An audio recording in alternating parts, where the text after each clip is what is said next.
नमस्कार दोस्तों, आप सबका स्वागत है हमारे चैनल एस्ट्रोवर्ड में। अगर आपने हमारे चैनल को अब तक सब्सक्राइब नहीं किया है तो अभी सब्सक्राइब करें। अगर आप भगवान श्री कृष्ण से प्यार करते हैं तो सच्चे दिल से कमेंट बॉक्स में जय श्री कृष्ण अवश्य लिखें।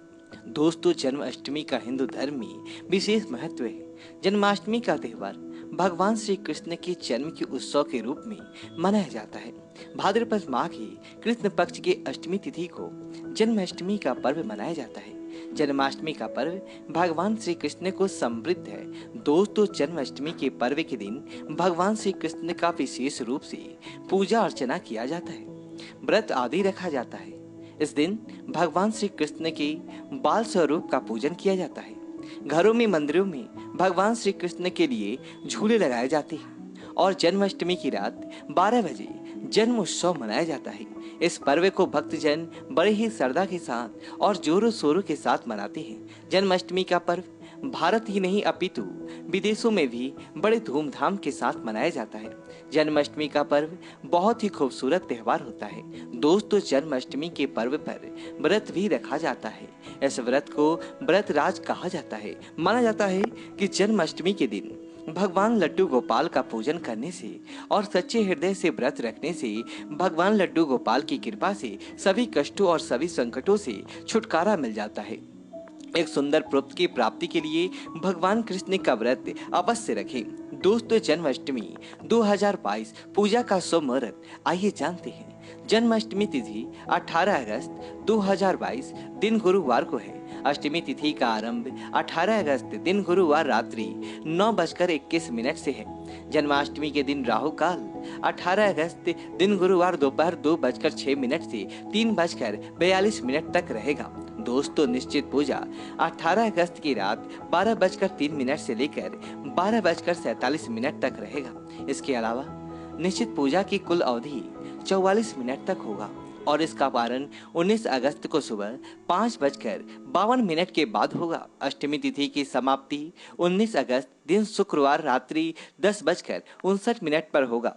दोस्तों, आज हम आपको बताएंगे वह ऐसी कौन सी चीज है जिसे जन्माष्टमी पर घर में लाने से पितृदोष, काल सर्प दोष, ग्रह क्लेश, किसी पाप का लगना, कर्ज का दोष होना, दुश्मन का सर पर नाचना सब ठीक हो जाता है। कहते हैं अगर धन लक्ष्मी को आकर्षित करना हो तो जन्माष्टमी पर घर में ये चीज जरूर लेकर आए। दोस्तों, ये चीज हम भी अपने घर में जरूर लाते हैं और आप भी ये चीज लाना ना भूलें।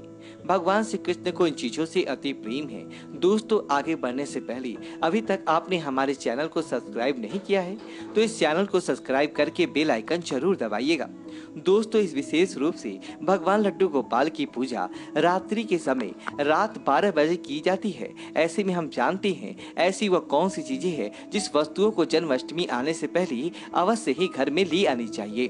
भगवान लड्डू गोपाल का नाम आते ही हमारे मन में भगवान के बाल और युवा अवस्था की सुंदर छवि उभर कर आने लगती है। मस्तक पर शोभायमान मोरपंख और उनके अधरों पर बांसुरी मानो भगवान साक्षात रूप में दर्शन दे रहे हैं। दोस्तों, जन्माष्टमी की पूजा में भगवान का श्रृंगार भी बहुत अहम माना जाता है। आज हम आपको 8 ऐसी वस्तुओं के बारे में बताने जा रहे हैं जो भगवान लड्डू गोपाल को अति प्रिय है। अगर आप भी भगवान कृष्ण की असीम कृपा प्राप्त करना चाहते हैं तथा माता लक्ष्मी की कृपा प्राप्त करना चाहते हैं, अपनी मनोकामनाओं को पूर्ण करना चाहते हैं तो जन्माष्टमी आने से पहले ही इन वस्तुओं को अपने घर पर अवश्य ही लेकर आए। अगर आप इन सभी वस्तुओं को घर में नहीं ला सकते हैं तो कम से कम आप इनमें से कोई भी एक वस्तु घर में अवश्य लेकर आए और भगवान श्री कृष्ण की यह वस्तु अवश्य ही अर्पित करें। दोस्तों, नंबर 1 भगवान लड्डू गोपाल की अति प्रिय वस्तु है मोरपंख। कहा जाता है कि राधा रानी के महल में बहुत मोर हुआ करते थे। जब वह भगवान श्री कृष्ण की बांसुरी की धुन पर नृत्य करते थे तो उनके साथ वे मोर भी नाचा करते थे। एक दिन किसी मोर का पंख जमीन पर गिर गया, जिसे तुरंत उठाकर भगवान श्री कृष्ण ने अपने मस्तक पर सजा लिया। भगवान श्री कृष्ण के मस्तक पर सजा मोर पंख राधा रानी के प्रेम की निशानी मानी जाती है। इसलिए भगवान लड्डू गोपाल के जन्म उत्सव की पूजा में मोर पंखों से उनकी हवा किए जाने का चलन है। इसलिए जन्माष्टमी पर मोर पंख अवश्य ही घर में लाना चाहिए। दोस्तों, एक अन्य कथा के अनुसार देवी राधा हर दिन मोरकुटी मंदिर के पास मोरों को दाना देने जाती थी। एक दिन जब देवी राधा वहां पर पहुंची तो वहां पर एक भी मोर नहीं था। राधा रानी उदास हो गई। कान्हा ने देवी राना को प्रसन्न करने के लिए स्वयं मोर रूप धारण कर लिया और वहां पर पहुंच के राधा रानी कान्हा का यह रूप देखकर बहुत प्रसन्न हुई। दोस्तों, मोरकुटी मंदिर में मोर रूप में आज भी राधा कृष्ण की पूजा होती है। इसीलिए भगवान श्री कृष्ण को प्रसन्न करने के लिए जन्माष्टमी की पूजा में मोर पंख अवश्य ही शामिल करना चाहिए। हिंदू मान्यताओं के अनुसार घर में मोर पंख का प्रयोग करने से अमंगल टल जाता है। विशेष रूप से कहा जाता है मोर पंख से बुरी आत्माएं पास नहीं आती। मोर पंख को भगवान लड्डू गोपाल ने अपने मुकुट पर स्थान दिया तथा सम्मान दिया। वास्तु के अनुसार मोर पंख से अनेक प्रकार के वास्तु दोष को दूर करता है और मोर पंख सकारात्मक ऊर्जा को अपनी ओर खींचता है। मोर पंख मोर के बाजू से अलग होने के बाद भी जीवित रहता है, तभी तो इसका सकारात्मक असर अपना काम तेजी से करता है। दोस्तों, दूसरी चीज है बांसुरी। भगवान श्री राम की पहचान धनुष है, तो भगवान लड्डू गोपाल की बंसी, भगवान लड्डू गोपाल की मधुर बांसुरी की धुन सुनकर गोपियां उनकी ओर खींची चली आती थी। भगवान लड्डू गोपाल की बंसी प्रेम और आनंद का प्रतीक है। बाल कृष्ण गोपियों के साथ बंसी बजाकर राज रचते थे और सृष्टि में प्रेम का संचार करते थे।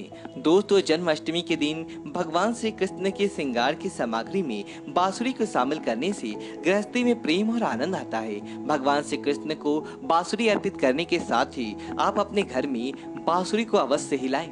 दोस्तों, माना जाता है कि जहाँ कहीं भी वास्तु दोस्त हो वहाँ बांसुरी लगाने से वास्तु दोष दूर हो जाता है। लेकिन ध्यान रखना जरूरी है कि बांसुरी कभी भी सीधी नहीं लगाना चाहिए, बल्कि इसे हमेशा तिरछा लगाने से लाभ मिलता है।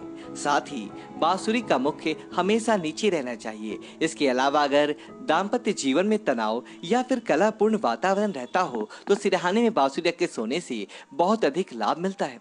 दोस्तों, तीसरी चीज है मोर मुकुट। ज्योतिषीय गणना के अनुसार ऐसा माना जाता है कि भगवान श्री कृष्ण की कुंडली में काल सर्प दोष योग था, इसलिए वे सदैव अपने मुकुट पर मोर का पंख हमेशा धारण करते थे। मोर और सर्प में भीषण शत्रुता होती है, इसीलिए मस्तक पर मोर मुकुट धारण करने से काल सर्प दोष का योग कम होता था। भगवान की पूजा में उन्हें मोर मुकुट पहनाने से काल सर्प दोष का प्रभाव दूर हो जाता है। दोस्तों, चौथी चीज है माखन मिश्री। नंद के लाल गोपाल को माखन अति प्रिय है। कहते हैं जिस रात लड्डू गोपाल का जन्म हुआ उस रात नंदगांव की गोपियों ने सपने में देखा था कि लड्डू गोपाल माखन मांग रही हैं। नंदलाल का माखन इतना प्रिय था कि वे बचपन में गोपियों के मटके से माखन चुराकर तथा मटकियां तोड़कर खा लिया करते थे, जिसकी वजह से इनका एक नाम माखन चोर भी है। दोस्तों, भगवान के भोग में माखन मिश्री को अवश्य ही शामिल करना चाहिए। प्रेम पूर्वक भगवान लड्डू गोपाल को माखन मिश्री का भोग लगाने से आरोग्य की प्राप्ति होती है, धन सुख समृद्धि की प्राप्ति होती है, धन लक्ष्मी आपके घर में धन की वर्षा करती है। भगवान लड्डू गोपाल को माखन मिश्री अर्पित करने से वे शीघ्र ही आपकी सभी इच्छाएं पूर्ण करते हैं। दोस्तों, पांचवी चीज है झूला या फिर बालना। भक्ति भाव की भूखी बाल गोपाल को जन्माष्टमी पर झूला झुलाने की परंपरा चली आ रही है।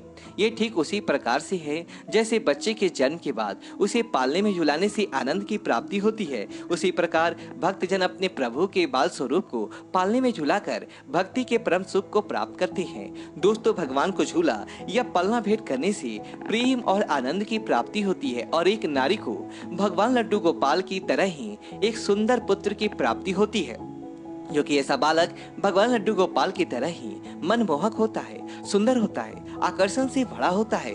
दोस्तों, छठी चीज है पीले वस्त्र। जन्मोत्सव के भगवान बाल स्वरूप को पंचामृत से स्नान कराने के पश्चात पीले रंग के नए वस्त्र पहनाए जाते हैं। आप भी इस बार जन्माष्टमी का पर्व मनाने वाले हैं तो आप पूजा की सामग्री में पीले रंग के वस्त्रों का अवश्य ही शामिल करें। पीली चीजें अवश्य शामिल करें। भगवान को पीताम्बर वस्त्र अति प्रिय है, ये प्रेम और वैराग्य के प्रतीक है। दोस्तों, सातवीं चीज है गौ। भगवान लड्डू गोपाल का निवास गौ लोग माना जाता है। गाय भगवान की सहचर है। भगवान लड्डू गोपाल के साथ पूजा में बछड़ी के साथ ही गाय की पूजा करना सुख समृद्धि दायक माना जाता है। पुराणों में गाय का धन का प्रतीक माना गया है। भगवान धन रूपी गौ की रक्षा करते हैं। दोस्तों, ज्योतिष शास्त्र के अनुसार गाय के भीतर गुरु ग्रह का वास होता है। यदि यह ग्रह किसी भी व्यक्ति की कुंडली में नीच स्थिति में हो तो उसे गाय की सेवा करना चाहिए। ऐसा करने से वह ग्रह की कुपित दृष्टि से बच सकता है। इसके अलावा वास्तु शास्त्र के अनुसार पूजा स्थान अथवा बैठक के कमरे में ईशान कोण में चांदी के गाय और उसका बछड़ा रखने से भाग्य में वृद्धि होता है। इसलिए आप जन्माष्टमी से पहले ही चांदी के गाय और उसका बछड़ा अपने घर पर अवश्य ही लाएं। अगर आप ऐसा चांदी का नहीं ला सकते हैं तो आप मिट्टी का ला सकते हैं, या फिर आप गाय और बछड़े की तस्वीर लाकर भी ईशान कोण में लगा सकते हैं। दोस्तों, 8वीं चीज है गीता की पोथी। भगवान कृष्ण ने महाभारत के युद्ध के दौरान अपने प्रिय सखा और पांडवों में श्रेष्ठ धनुर्धर अर्जुन को गीता का उपदेश दिया था। गीता मोह से निकल के संसार को देखने का मार्ग बताती है। इसलिए भगवान श्री कृष्ण की वाणी कहते हैं जो मनुष्य को मुक्ति का मार्ग और कर्म पथ पर चलने का ज्ञान देती है। दोस्तों, इसीलिए भगवान की पूजा में गीता की पोथी जरूर रखनी चाहिए और रात में जागरण करते हुए गीता का पाठ हर हाल में अवश्य करना चाहिए।